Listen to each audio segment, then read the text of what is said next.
ಇಂದೇ ನೂತನ ಸಚಿವರಿಗೆ ಖಾತೆ ಹಂಚಿಕೆ ಸಾಧ್ಯತೆ. ಮಹದೇವಪ್ಪ ವೆಂಕಟೇಶ್ ತನ್ವೀರ್ ಸಭೆ ಪ್ರತ್ಯೇಕ.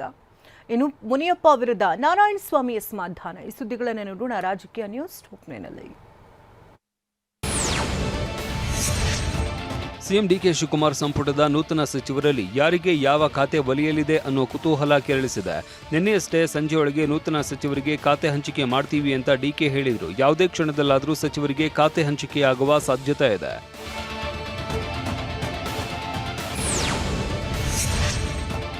ನೂತನ ಸಚಿವ ಸಂಪುಟ ರಚನೆಯಾಗಿದೆ. ಇನ್ನೇನು ಖಾತೆ ಹಂಚಿಕೆಯೊಂದೇ ಬಾಕಿ ಉಳಿದಿದೆ. ಆದರೂ ಡಿಕೆಶಿ ಸರ್ಕಾರದಲ್ಲಿ ಸಂಪುಟದ ಕಸರತ್ತು ಮಾತ್ರ ನಿಂತಿಲ್ಲ. ಸದ್ಯ ಸಂಪುಟದಲ್ಲಿ ಒಂದು ಸ್ಥಾನ ಖಾಲಿ ಇದೆ.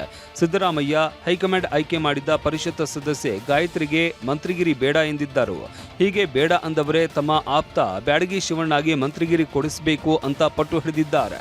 ಹೀಗಾಗಿ ಈ ಒತ್ತಡಕ್ಕೆ ಹೈಕಮಾಂಡ್ ಮಣಿದಿದೆ ಎನ್ನುವ ಮಾತು ರಾಜಕೀಯ ಪಡಸಾಲೆಯಲ್ಲಿ ಹರಿದಾಡ್ತಾ ಇದೆ. ಮೂಲಗಳ ಪ್ರಕಾರ ಶಾಸಕ ಬ್ಯಾಡಗಿ ಶಿವಣ್ಣಗೆ ಸಚಿವ ಸ್ಥಾನ ಸಿಗುವ ಸಾಧ್ಯತೆ ಇದೆ. ಕೋಲಾರದಲ್ಲಿ ಶಾಸಕ ಎಸ್ಎನ್ ನಾರಾಯಣಸ್ವಾಮಿಯವರ ಸಿಟ್ಟು ಕಡಿಮೆ ಆದಂತೆ ಕಾಣ್ತಾ ಇಲ್ಲ. ಸಚಿವ ಕೆಎಚ್ ಮುನಿಯಪ್ಪ ವಿರುದ್ಧ ನಾರಾಯಣಸ್ವಾಮಿ ಬಹಿರಂಗವಾಗಿ ಅಸಮಾಧಾನ ಹೊರಹಾಕಿದ್ದಾರೆ. ಸಚಿವ ತಪ್ಪಿಸಲಿಕ್ಕೆ ಯಾರು ಕಾರಣ ಅಂತ ನನಗೆ ಗೊತ್ತಿದೆ. ಆದರೆ ನಾವೆಲ್ಲ ಕೂಡ ಮುಂದೆ ತೀರ್ಮಾನ ಮಾಡ್ತಾರೆ. ಎಲ್ಲ ದಿವಸಗಳು ನಮ್ಮದೇ ಆಗಲ್ಲ. ಹೌದು, ಎಲ್ಲ ದಿವಸ ನಮ್ಮದೇ ಆಗಲ್ವಲ್ಲ. ಇವತ್ತು ಕತ್ಲಲ್ಲಿದ್ದೀವಿ, ಬೆಳಕು ಬಂದೇ ಬರ್ತೀವಿ. ಸಿದ್ದರಾಮಯ್ಯ 2 ಅವಧಿಗೆ ಸಿಎಂ ಆಗಿದ್ದವರು ತಮ್ಮದೇ ಶಾಸಕರ ಬಳಗವನ್ನ ಹೊಂದಿದ್ದರು.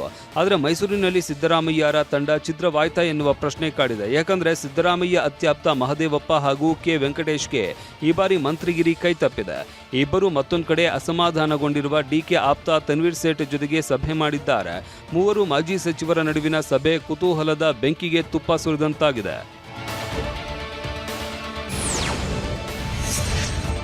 ಮೈಸೂರಿನಲ್ಲಿ ಸಿದ್ದರಾಮಯ್ಯ ಅತ್ಯಾಪ್ತ ಮಹದೇವಪ್ಪ ಹಾಗೂ ಕೆ ವೆಂಕಟೇಶ್ ತನ್ವೀರ್ ಸೇಠ್ ಪ್ರತ್ಯೇಕ ಸಭೆ ನಡೆಸಿದ್ರು. ಈ ನಾಯಕರ ಸಭೆ ನಡೀತಾ ಇದ್ದ ಜಾಗಕ್ಕೆ ಸಚಿವ ಯತೀಂದ್ರ ಸಿದ್ದರಾಮಯ್ಯ ಎಂಟ್ರಿ ಕೊಟ್ಟರು. ಮಹದೇವಪ್ಪ ವೆಂಕಟೇಶ್ ಹಾಗೂ ತನ್ವೀರ್ ಸೇಠ್ ಜೊತೆಗೆ ಚರ್ಚಿಸಿದ್ರು. ಅವ್ರ ಮನೇಲೇ ಭೇಟಿ ಮಾಡಬೇಕು ಅಂತ ಕೇಳ್ಕೊಂಡಿದ್ದೆ. ಆದರೆ ಇಲ್ಲೇ ಇದೀವಿ ಬನ್ನಿ ಅಂತ ಹೇಳಿದಕ್ಕೆ ಇಲ್ಲ ಎಲ್ಲರೂ ಒಟ್ಟಿಗೆ ನಾವು ಮಾತಾಡಿದ್ವಿ. ಜಿಲ್ಲೆ ವಿಚಾರವಾಗಿ ಮಾತನಾಡಿದ್ವಿ. ಜಿಲ್ಲಾ ಉಸ್ತುವಾರಿ ಮಂತ್ರಿ ಆದಮೇಲೆ ಅವ್ರ ಮಾರ್ಗದರ್ಶನ ಬೇಕು, ಮತ್ತು ಜಿಲ್ಲೆನ ಯಾವ ರೀತಿ ಅಭಿವೃದ್ಧಿ ಮಾಡಬೇಕು, ಮೈಸೂರು ನಗರನ ಯಾವ ರೀತಿ ಅಭಿವೃದ್ಧಿ ಮಾಡಬೇಕು, ಆ ರೀತಿಯಾಗಿ ವಿಷಯ ಮಾಡಿದ್ವಿ. ಅದರ ಅಲ್ಲದೆ ಪಕ್ಷ ವಿಚಾರ ಕೂಡ ಮಾತಾಡಿದ್ದೀವಿ. ಬಟ್ ಅದೆಲ್ಲ ನಮ್ಮ ಆಂತರಿಕ ವಿಷಯ. ವಾಲ್ಮೀಕಿ ಅಭಿವೃದ್ಧಿ ನಿಗಮದಲ್ಲಿನ ಭ್ರಷ್ಟಾಚಾರ ಪ್ರಕರಣ ಸಿದ್ದರಾಮಯ್ಯ ಸರ್ಕಾರದಲ್ಲಿ ಬಿಜೆಪಿಗೆ ಅಸ್ತ್ರವಾಗಿತ್ತು. ಅವತ್ತು ಬಿ ನಾಗೇಂದ್ರ ರಾಜೀನಾಮೆ ಕೊಡಿಸುವಲ್ಲಿ ಬಿಜೆಪಿ ಯಶಸ್ವಿಯಾಗಿತ್ತು. ಇದೀಗ ಮತ್ತೆ ನಾಗೇಂದ್ರ ಸಚಿವ ಸಂಪುಟಕ್ಕೆ ಸೇರ್ಪಡೆಯಾಗಿರುವುದಕ್ಕೆ ಕಮಲ ಪಡೆ ಕೊತ ಅಂತ ಇದೆ. ಮುಂಗಾರು ಅಧಿವೇಶನಕ್ಕೂ ಮುನ್ನ ಸಚಿವ ನಾಗೇಂದ್ರ ರಾಜೀನಾಮೆ ಪಡೆಯುವಂತೆ ಸಿಎಂಗೆ ಬಿಜೆಪಿ ಡೆಡ್ಲೈನ್ ಕೊಟ್ಟಿದೆ.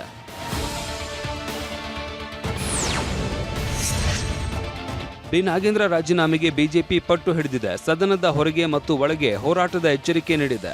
ಇವತ್ತು ಜಿಲ್ಲಾ ಕೇಂದ್ರದಲ್ಲಿ ಪ್ರತಿಭಟನೆ ನಡೆಸುವುದಕ್ಕೆ ಬಿಜೆಪಿ ನಿರ್ಧರಿಸಿದ್ರೆ, ಆದರೆ ರಾಜೀನಾಮೆ ಪಡೆಯುವ ಪ್ರಶ್ನೆನೇ ಇಲ್ಲ ಅಂತ ಸತೀಶ್ ಜಾರಕಿಹೊಳಿ ಹೇಳಿದ್ದಾರೆ. ದಲಿತರ ಅಮೌಂಟ್ ಅನ್ನ ನುಂಗಿರುವಂತವ್ರನ್ನ ನೀವು ಕ್ಯಾಬಿನೆಟ್ ಅಲ್ಲಿ ಇಟ್ಕೊಂಡ್ರೆ ಇಡೀ ಕ್ಯಾಬಿನೆಟೇ ಕರಪ್ಟ್ ಅಂತ ಆಗುತ್ತೆ. ಪ್ರಮುಖರೆಲ್ಲರೂ ಕೂಡ ಜಿಲ್ಲಾಧಿಕಾರಿಗಳ ಕಚೇರಿ ಮುಂದೆ ಧರಣಿ ಮಾಡ್ತಾರೆ. ಸದನ ಪ್ರಾರಂಭ ಆಗುವ ಮುಂಚಿತವಾಗಿ ನಾಗೇಂದ್ರ ಅವರ ರಾಜೀನಾಮೆಯನ್ನ ತೆಗೆದುಕೊಳ್ಬೇಕು. ಇಲ್ಲ ಅಂತ ಹೇಳಿದ್ರೆ ಸದನದ ಹೊರಗಡೆ ಮತ್ತು ಸದನದ ಒಳಗಡೆನೂ ಕೂಡ ಎಲ್ಲಿಯವರೆಗೂ ನಾಗೇಂದ್ರ ಅವರ ರಾಜೀನಾಮೆಯನ್ನ ಮಾನ್ಯ ಮುಖ್ಯಮಂತ್ರಿಗಳು ತೆಗೆದುಕೊಳ್ಳೋದಿಲ್ವೋ ನಾವತ್ತು ಸದನದಲ್ಲಿ ಇದನ್ನು ಹೋರಾಟ ಮಾಡ್ತೇವೆ, ರಾಜೀನಾಮೆಯನ್ನ ಪಡೆದುಕೊಳ್ಳೋವರೆಗೂ.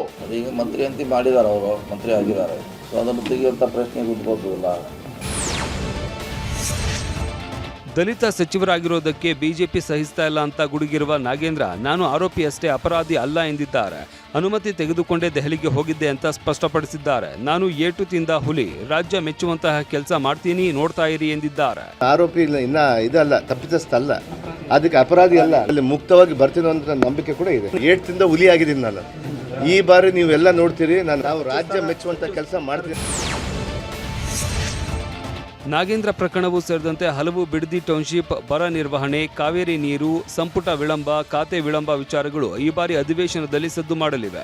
ಹೀಗಾಗಿ ಸಂಜೆ ಸಚಿವರ ಸಭೆ ಕರೆದಿರುವ ಸಿಎಂ ವಿಪಕ್ಷಗಳ ಪ್ರತಿಯೊಂದು ಆರೋಪಕ್ಕೂ ಯಾವ ರೀತಿ ಉತ್ತರ ಕೊಡಬೇಕು ಎಂಬ ಬಗ್ಗೆ ಪಾಠ ಮಾಡಲಿದ್ದಾರೆ.